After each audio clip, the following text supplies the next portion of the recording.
Guys இன்னைக்கு நாம இந்த நெந்தர் ஸ்டார் எப்படி பண்ணோம்னு பார்க்க போறோம்.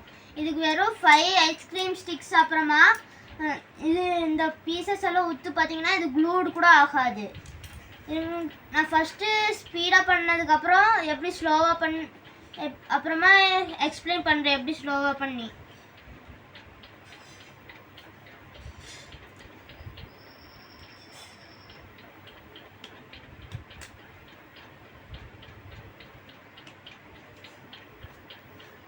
ஸோ அதை எப்படி பண்ணணும்னா ஃபஸ்ட்டு 3 ஸ்டிக்ஸ் எடுத்துக்கணும். அதில் நடுவில் இருக்கிறது தான் கீழே இருக்கிற மாதிரி பார்த்துக்கணும். அப்புறமா அதை லெஃப்ட் ஹேண்டில் யூஸ் பண்ணிக்கோங்க, ஏன்னா ரைட் ஹேண்டில் யூஸ் பண்ணோம்னா அது சரியாக வராது. அப்புறமா ஒரு ஐஸ்கிரீம் ஸ்டிக் எடுத்து இந்த நடுவில் இருக்கிறத மேலே முன்னாடி புஷ் பண்ணுற மாதிரி பண்ணணும். அப்புறம் இன்னொன்று எடுத்து அதை பின்னாடி புஷ் பண்ணுற மாதிரி பண்ணணும்.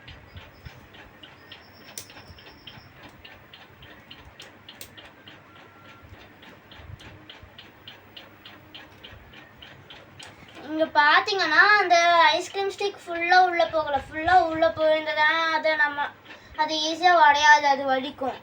இப்போ இதை எங்கே வேணால் தூக்கி போடலாம், அதுவும் கையில் ஸ்லோவாக பட்டாலே உடஞ்சிரும். இப்படி அதுவும் கலர் க்ரையான்ஸ் எல்லாம் பண்ணி ட்ரை பண்ணுங்கள்.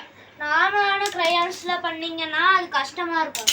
கலர் க்ரையான்ஸ் ஏன்னா நார்மல் க்ரையான்ஸை விட பெருசாக இருக்கும். ஸோ அதில் யூஸ் பண்ணோம்னா ஈஸியாக இருக்கும். ஸோ கலர் க்ரையான்ஸில் ட்ரை பண்ணி பாருங்கள். தேங்க்யூ, பாய்.